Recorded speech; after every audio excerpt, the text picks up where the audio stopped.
Bonsoir à tous, bonjour à tous, je me présente, je m'appelle Blackfire. J'ai beaucoup de choses à dire aujourd'hui et on va faire un top 10 des personnages de DC parce qu'il y a eu un vote qu'on peut juger discutable ou pas, mais qui est assez logique, je vais vous expliquer pourquoi. Où on avait un top 10 des personnages voilà, qui sont pour les gens les plus populaires, les plus appréciés et tout ça. Après, c'est totalement. C'est subjectif, voilà, c'est le mot que je cherchais. Donc en numéro 1, on a Batman. Est-ce que c'est une surprise? Non. Mais je tiens à dire quelque chose qui a son importance.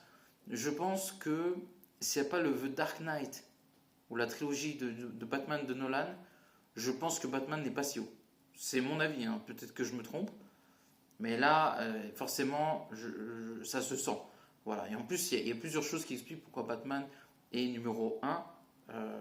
Déjà parce que on a eu la trilogie de Nolan, le Batman de Matt Reeves qui était excellent, les Batman Arkham en jeu, Absolute Batman, la cour des hiboux, ainsi de suite.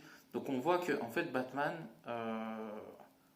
ça n'a pas toujours été de qualité, mais quand tu regardes, quand tu as eu les Batman de Nolan, les jeux Batman Arkham, voilà, et les comics, on va dire que voilà, il y a une forme de régularité. Voilà, c'est le mot que je cherchais. Contrairement à Superman. Et c'est pour ça que on va parler de Superman cette fois-ci, qui est en deuxième place.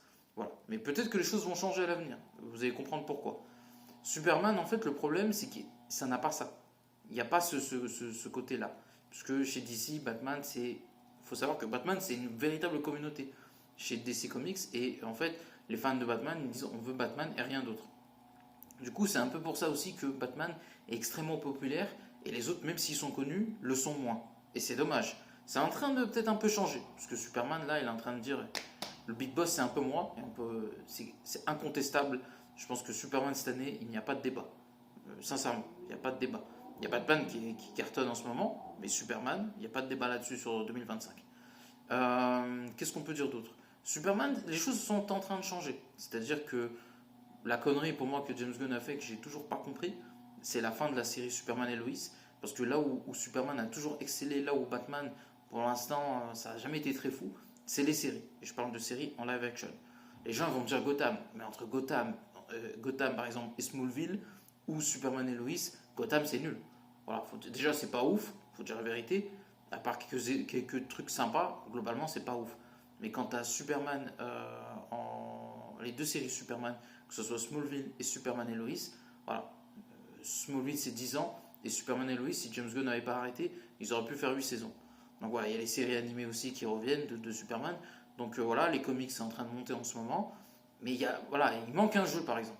Parce que les jeux c'est ce qui fait aussi la diff.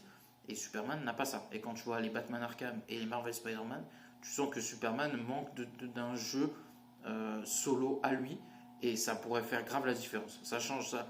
Je pense que le rapport de force pourrait changer à l'avenir. Voilà, c'est mon avis. En troisième, j'ai un doute. Il me semble que c'est Flash. Ça s'explique aussi, puisque la série voilà, a cartonné 9 saisons. Il y a eu un film qui était pas si mal au bout du compte. Et qu'on aime ou pas le Snyderverse, Flash était assez populaire, que ce soit dans les films de Snyder ou dans dans son propre film solo, ainsi que la série Flash, voilà. Et puis, je ne vais pas souvenir, mais les comics sont, voilà, ça monte, Flash, ça monte, donc c'est assez logique de le retrouver à cette troisième place. Quatrième, il me semble que c'est Wonder Woman. Je vais finir vite parce que j'ai pas assez de temps. En neuvième ou dixième, je crois, on a Martian Manhunter. Wonder Woman est quatrième. Il y a Aquaman, il me semble, Martian Manhunter. Et après, je ne me rappelle plus du reste. Mais voilà, on voit que les personnages, en gros, populaires de la Justice League sont dans ce top 10. Donc voilà, c'est tout ce que j'allais dire. Donc n'oubliez pas de commenter, like la vidéo et à la prochaine. Ciao.